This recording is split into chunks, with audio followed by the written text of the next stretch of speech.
ছাত্র জনতার অভ্যুত্থান সংক্রান্ত মানবতা বিরোধী অপরাধের মামলায় তৎকালীন প্রধানমন্ত্রী শেখ হাসিনা, সাবেক স্বরাষ্ট্রমন্ত্রী আসাদুজ্জামান খান কামাল এবং আরও একজনের বিরুদ্ধে আন্তর্জাতিক অপরাধ ট্রাইব্যুনালে সাক্ষ্য দিয়েছেন জাতীয় নাগরিক পার্টি এনসিপির আহ্বায়ক নাহিদ ইসলাম।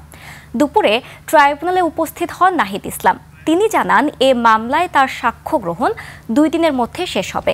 এর আগে মঙ্গলবার তার সাক্ষ্য গ্রহণের কথা ছিল।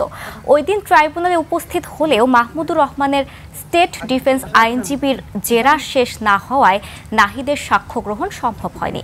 আজ ট্রাইব্যুনালে শেখ হাসিনা, আসাদুজ্জামান খান কামাল ও চৌধুরী আব্দুল্লাহ আল মামুনের বিরুদ্ধে দেওয়া মাহমুদুর রহমানের জবানবন্দি এবং তার উপর 2 দিনব্যাপী জেরার কাজ শেষ হয়েছে।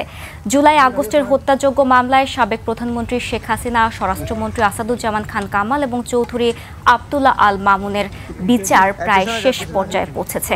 এ মামলার সাক্ষ্য গ্রহণের অধ্যায় নাহিদ ইসলামের সাক্ষ্য গ্রহণের মধ্য দিয়ে শেষ হতে পারে।